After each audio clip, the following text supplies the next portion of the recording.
Alright, this is something I wanted to do, is the studio tour. 15-minute wait? Let's do this. Wow, this is the queue. Look at all the high land over there. Wow. It's really tall. That's where we're gonna go. Down there. Wow. Cool. Let's go down some stairs. Yeah, look at golf course. Oh yeah. In Southern California. And actually, just a few weeks ago, we had our newest movie join in with the list of thousands, which of course is the Super Mario Brothers movie, starring Chris Pratt as Mario, Jack Black as Bowser, and Anya Taylor-Joy as Princess Peach. And that, again, premiered on April 5th, so it's in theaters now. And here is just a little bit of what you can expect from our newest movie.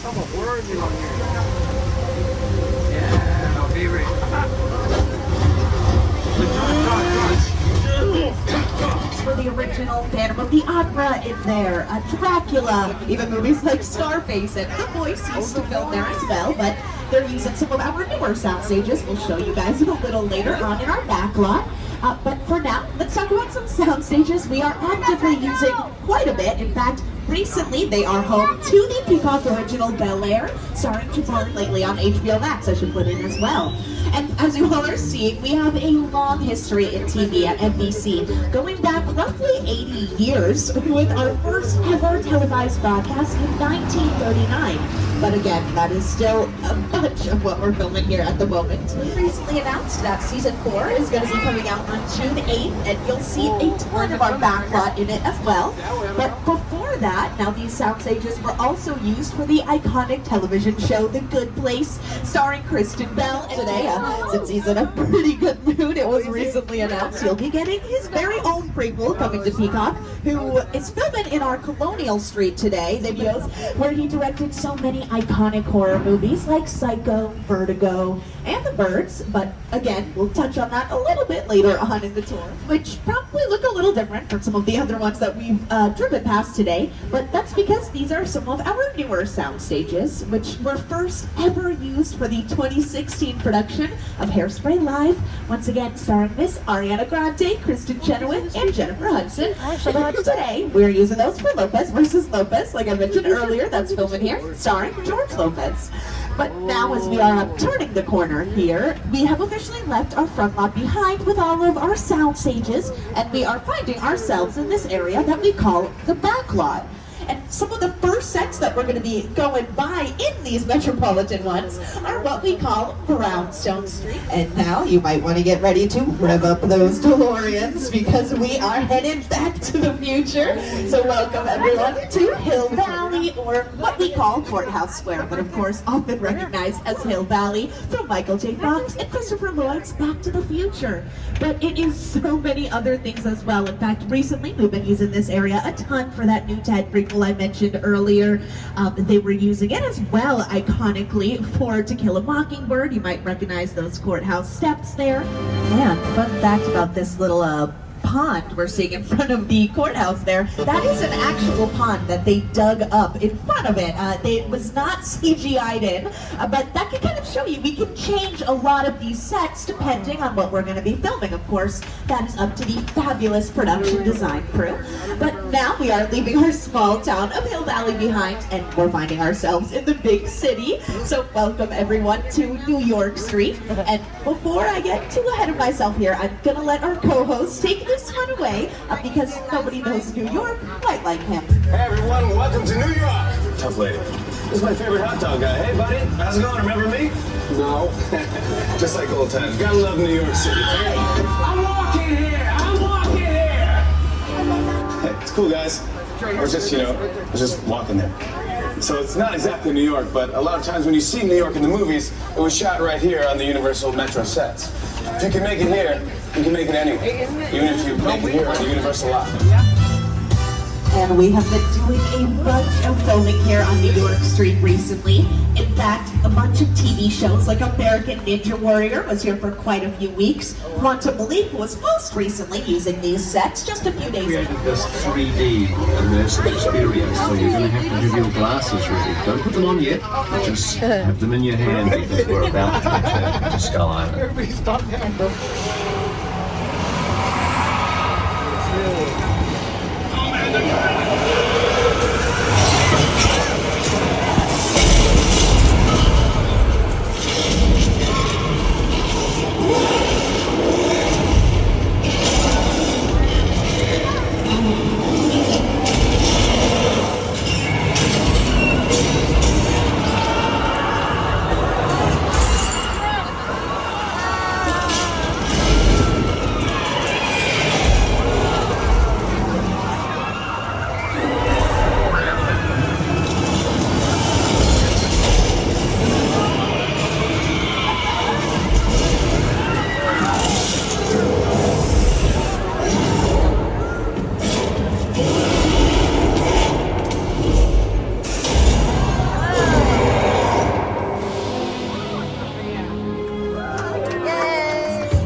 First ones you'll probably recognize is the famous Ferrari from Magnum PI, lovingly referred to as a Ferrari since there is a Volkswagen engine inside of it. The Ferrari one was a little too noisy for filming.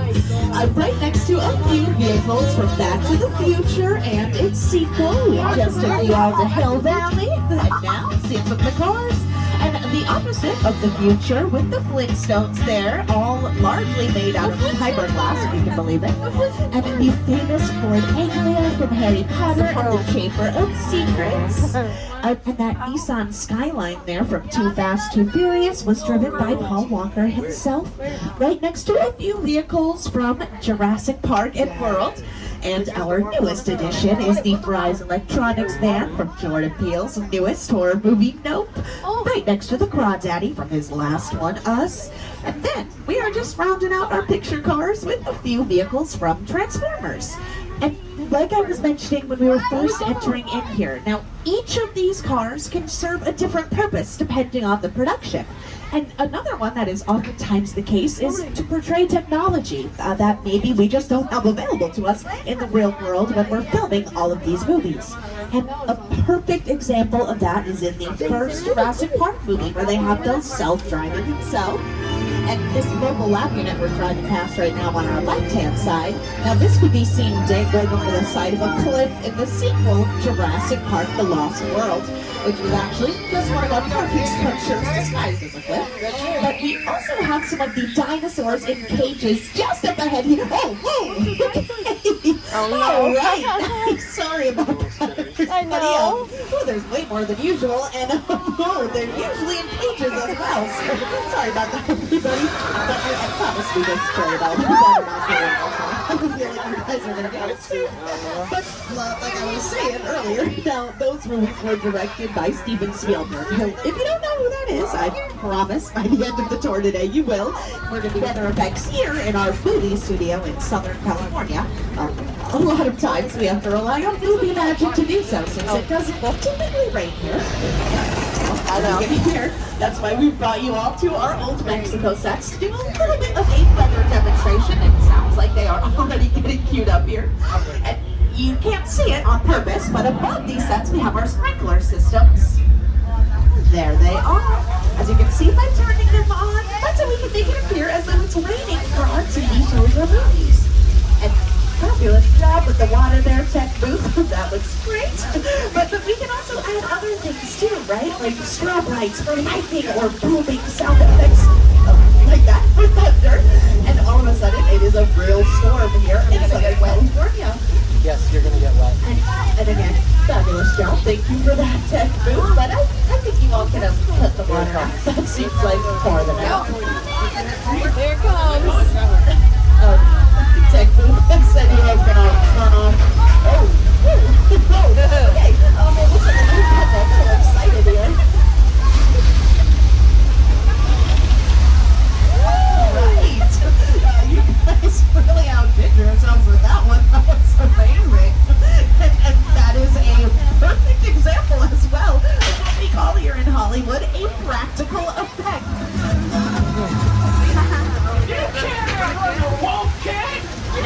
got that.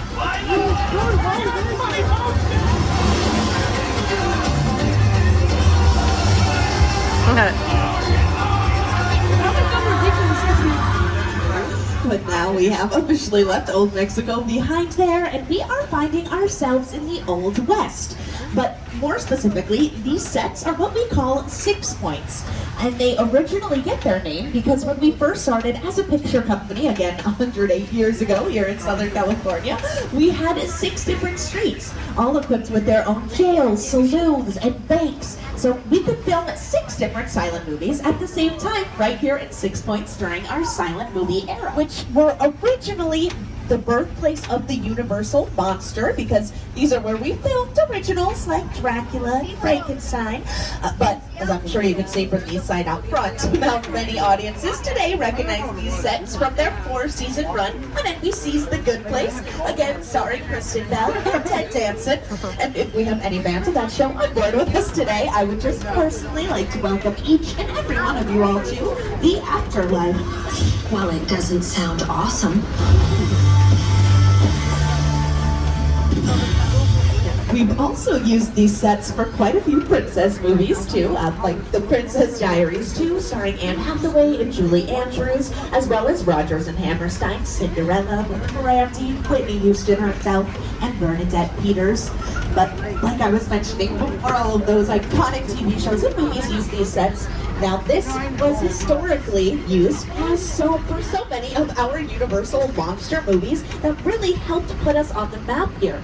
And in fact, just to give a quick picture of how old a lot of these sets are, just this week we have the 88th anniversary of The Bride of Frankenstein, which was largely filmed here in our little Europe as well. And of course, those monster movies are really what put us on the map as a picture company. And now it looks like we're going to be getting a chance to go inside of one of our sound stages here with Soundstage 50, which they were filming a TV episode inside of here a little earlier, and it looks like they've left out quite a bit of their cameras and lighting equipment, but I think it's because they're going to be back later on to finish up this episode. But it looks like as well, just judging by some of the posters and the signs I'm seeing throughout here, I think they're going to be setting this episode in San Francisco. But of course, they can trade no.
I think it's only right that we take you to the beach. And you might have heard we had a little bit of a shark problem here at Amity Island, but you actually came on the perfect day because we have our new intern, George, out there today, and he is scanning the water right now to make sure it is all...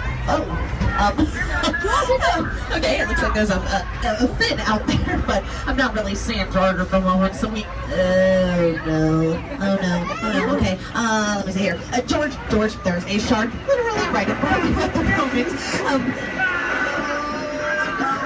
He really had a lot of guts for being out there. There they all are. Okay, that's a little disgusting. And we're trying to keep the store family friendly, so we're gonna hide behind this pier for just a minute, and hopefully the shark will just take some of that bait, George. No, okay. Looks like he's taking part in the pier back there. Does anyone have eyes on the shark? Okay. All right, this is a really the beach day I had to promise everybody. And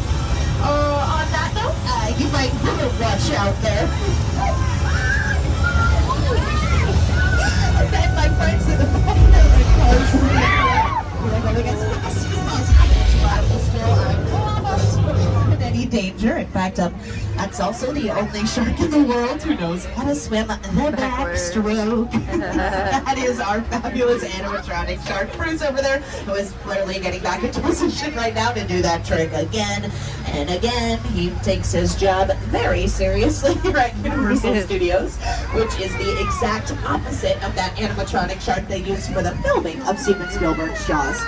Now, that one sank to the bottom of the Atlantic Ocean on their very first day of filming. That's much of a maligned shark. The shark was frustrated. It didn't really work all the time. It didn't work hardly at all. Wherever you were on the island, you could hear the radio waves. They were always saying, the shark is not working. Repeat, the shark is not working. We just waited around. We just waited and waited and waited. The shark worked well enough for a while there.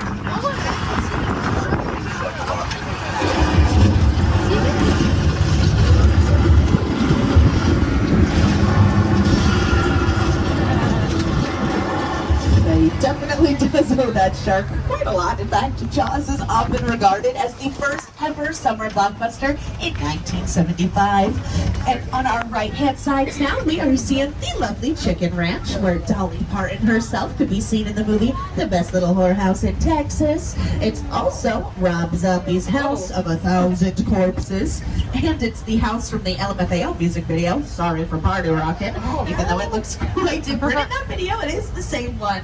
And just up ahead here, we have some of our Colonial Street, like I mentioned, currently being used for the new Ted prequel, but often recognized as Wisteria Lane from ABC's Desperate Housewives. Also, Davy's Neighborhood recently, in Never Have I Ever, has been setting up back there, and Quantum Leap too, so a ton of filming going on our Colonial Street. Just a few more of some of our amazing picture cars coming up here on your right-hand side. If we have any fans of our Fast and Furious movies on board of the tram today, you will probably recognize Dominic Toretto's black Dodge Charger there, or the orange Julius nearby, which is the first car you see Toretto driving in that first Fast and Furious movie. And of course, many of the cars all throughout the front row there have been used all throughout our Fast films.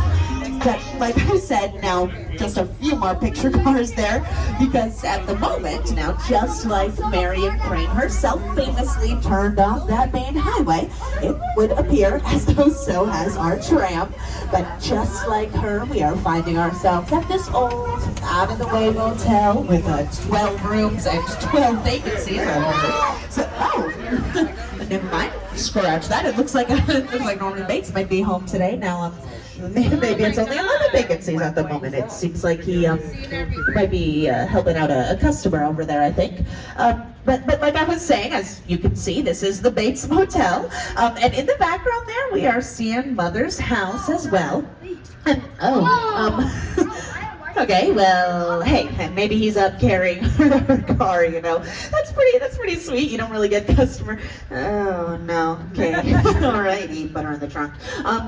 Hey Norman, we were actually just getting ready to, okay, nope. We have a long day ahead of us, so we really have to keep things moving, but thank you so much for taking a little bit yikes, and like I was saying, now that is part of the original Mother's house there, constructed in 1959 for the 1960 Alfred Hitchcock film.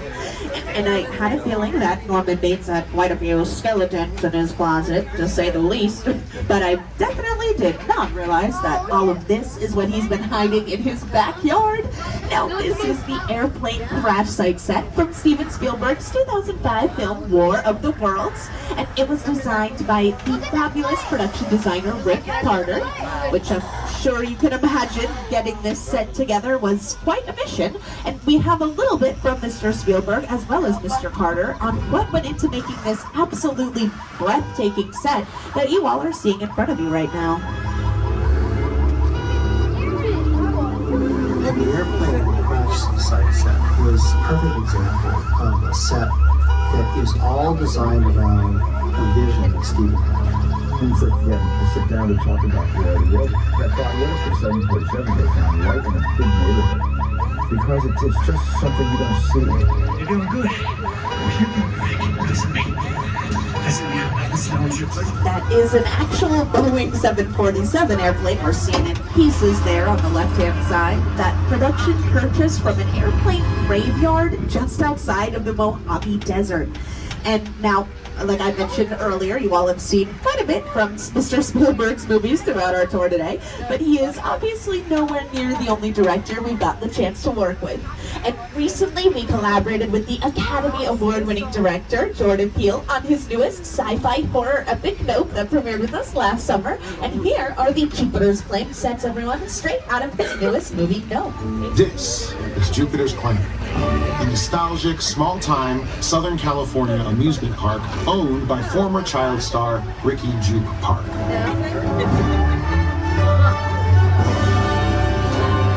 Over there, look into the winking well and have your picture taken just like the kids in that old 90s movie Kid Share. That's what this whole place is loosely based on.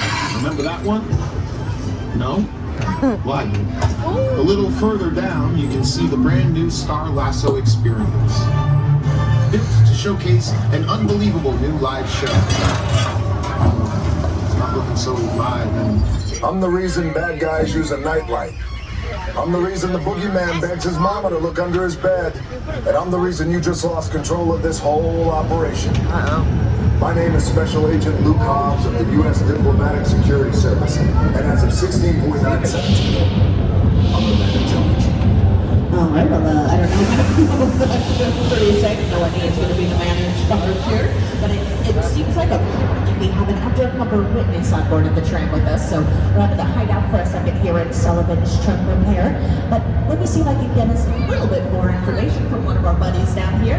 Roman Pierce, where are you at?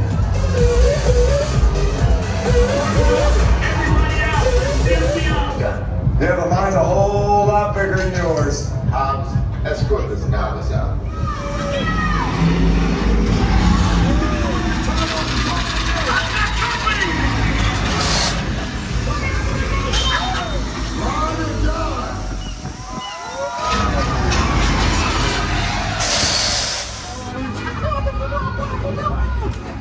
Amazing job there, everybody. It was like a little crazy there for a second, but hopefully it was. Over job, everybody. You protected the witness and you can resume breathing. That was so much fun. Was it? Yeah. You got to do 3 rides in one. I did. It was the tour. And Kong. Fast and the Furious and Kong. That was so much fun. I know. I'm getting hungry. Let's go find something to Let's eat. go find something to eat. I'm getting hungry. I am thirsty. Thirsty? Yeah. Hi, thirsty. I'm Mark. That was about that was about an hour. It was about an hour, yeah. Mm-hmm. It was so good. Oh, yeah. I've done the 2 things that I've wanted to do here. Secret Life of Pets and this. And I've been here. Having fun? Oh, yeah, absolutely. Okay, good. As long as you're having fun. Oh, yeah. Let's go eat. Let's go eat.